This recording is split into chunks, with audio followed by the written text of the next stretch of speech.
So we're at the Louvre, and browser to be exact.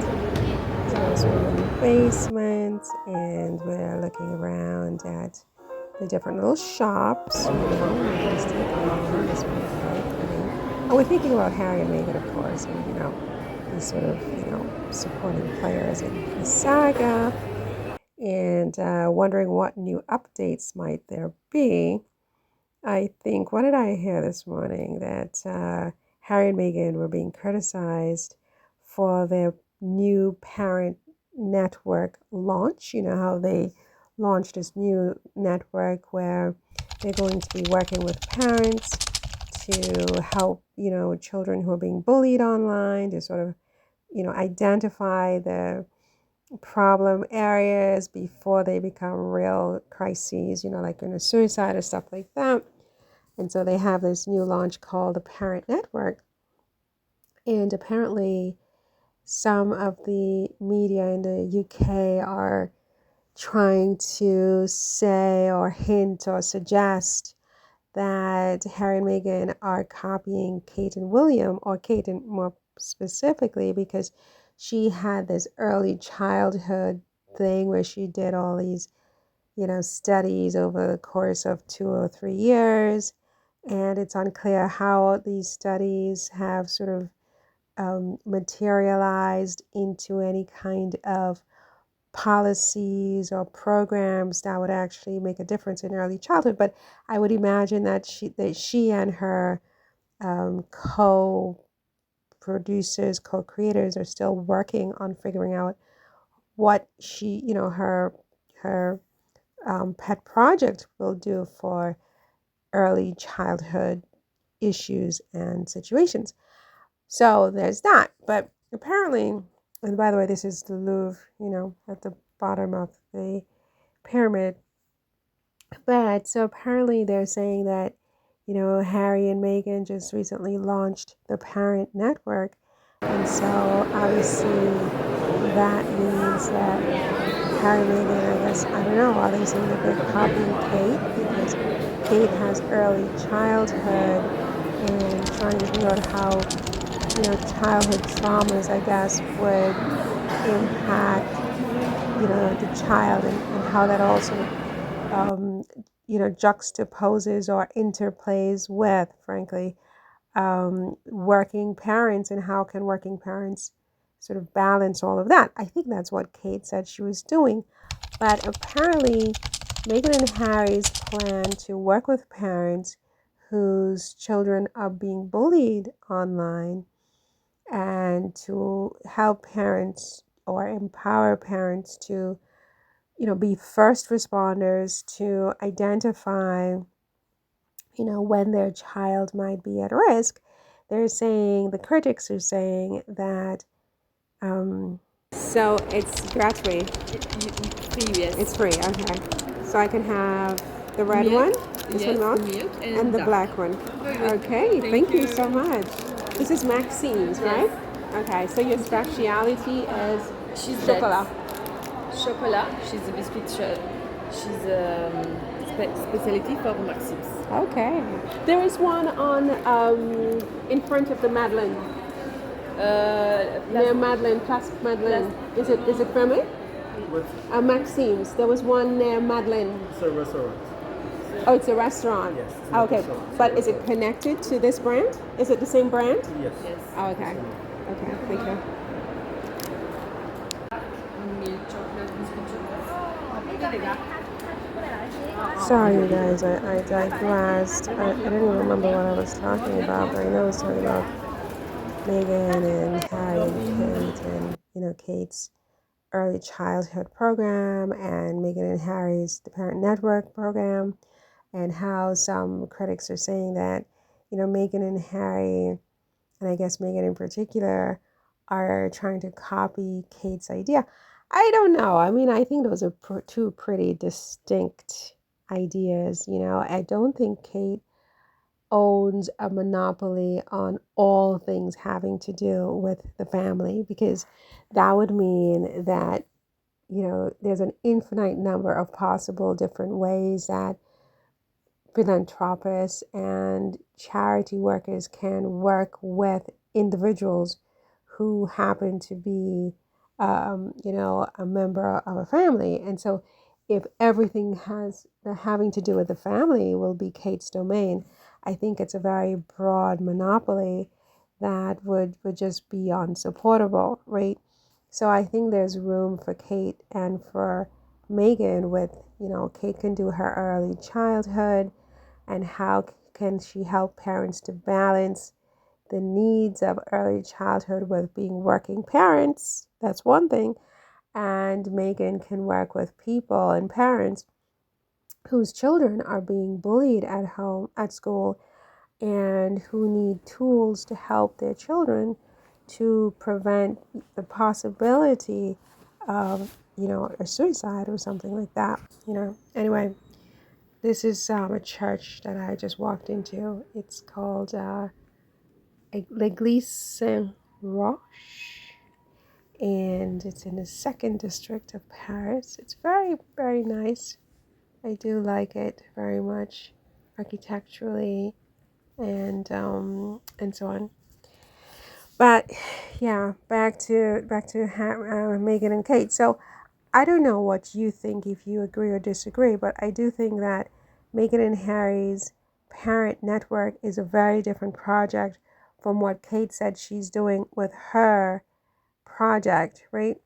And I just think it's a little bit outrageous that they're trying to, suggest that Meghan shouldn't do this. Look at this store. It's so cute. Should we go in? Yeah, let's do it. How beautiful. It looks like my apartment. It's totally my style. I love Poilin, Atelier de Roland. It's a very beautiful store. I love it. I just love, look at these stairs. Oh gosh, I love it. It just suggests so many possibilities, And Eva Jospin Gallery. Yeah, I love porcelain, as you know. And if you didn't know, you should know. And I particularly love white porcelain, right? So this is right up my alley. But there's another one I like to go to in the 14th. I prefer that one. But this is very, very nice. I love, look at these things, like a summer garden, Just beautiful. Just absolutely beautiful. Mm-mm-mm-mm. Um, let's just enjoy these for a minute.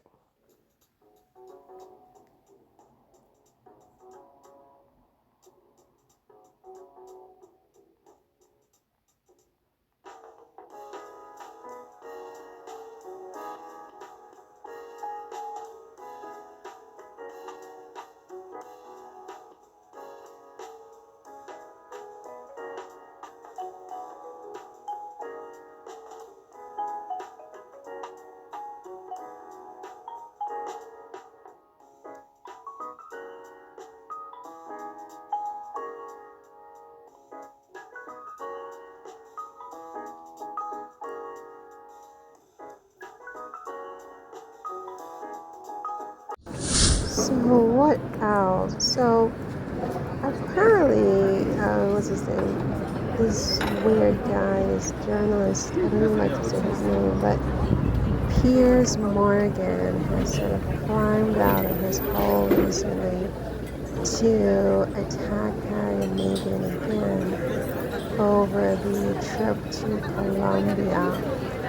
And to be honest with you, I haven't really listened to what he had to say, so I would be lying if I said I knew what he said about that, because I just frankly less and less I'm inclined, or I should say, to put it differently, I am disinclined more and more to listen to these people and to anything that they have to say about Harry and Meghan. It doesn't mean that I will never listen to anything they say again, but I would say that increasingly I am listening to them less and less because I feel like by continuing to listen to these people and respond in real time to their drivel and they're just, the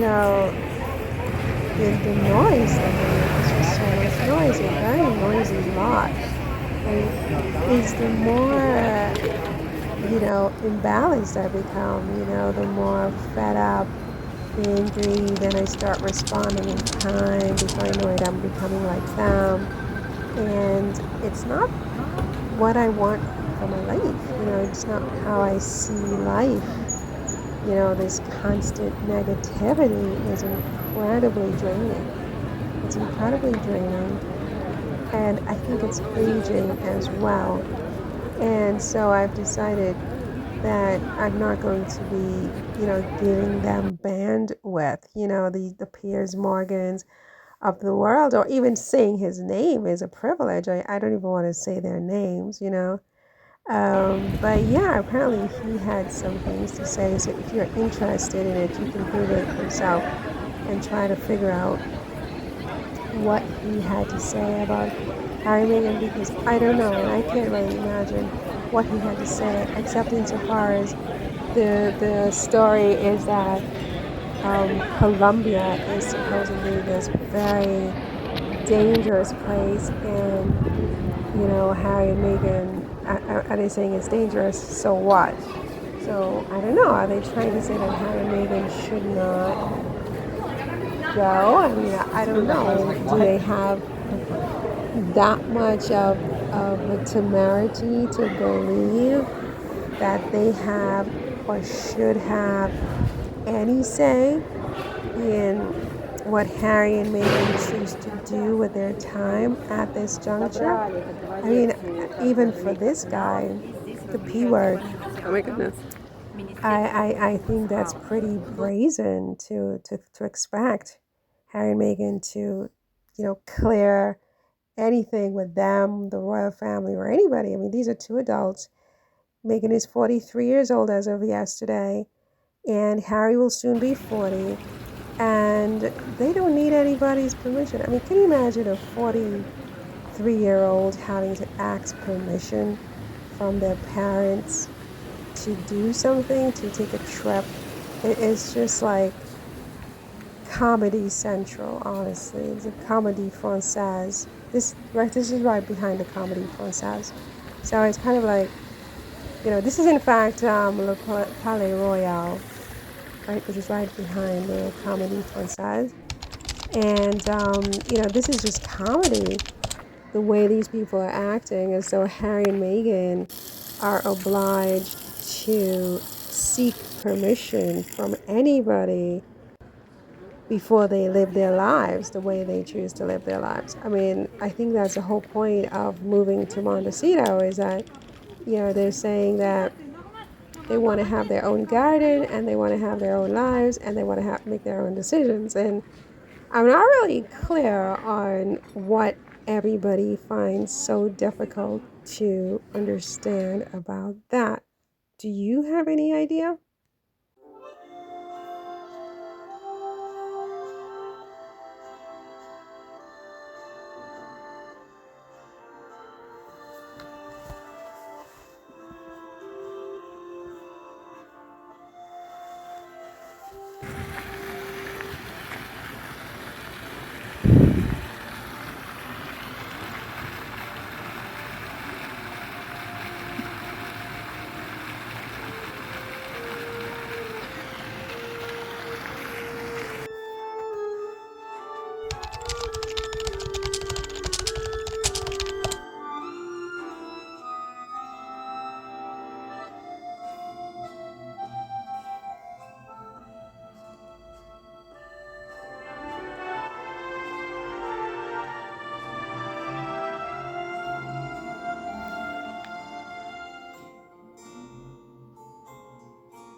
Oh, yeah, and speaking of birthdays, so yes, on August 4th, which was yesterday, which was, I believe, Sunday, the Duchess of Sussex very quietly celebrated her 43rd birthday. I'm assuming, and you know what they say about that, that she spent it in Montecito with her family, but the way she and Harry are so kind of secretive, I even want to say, they don't sort of give very too much away. They could have taken a private jet to just about anywhere in the world, and we don't even have to know about it until after the fact, if ever. They are very, very discreet, Harry and Meghan, I find. So, especially now that they're in Montecito and they're not having to clear their calendar with the British press, they can really, like, when Meghan showed up in the Hamptons last week or 2 weeks ago, whenever it was, um, who knew that she was even in New York until the photos came out after the fact? So she could have gone anywhere to celebrate her birthday, I'm thinking. And, you know, or she could have just, stayed in Montecito with her family. And I'm sure whatever it is, that she did it in style, and that it was very, very enjoyable. At least I hope so, right? So, what else is going on with these two, Harry and Meghan? Or should we just enjoy some Parisian street scenes?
This is Megan's favorite, one of her favorite restaurants in Paris.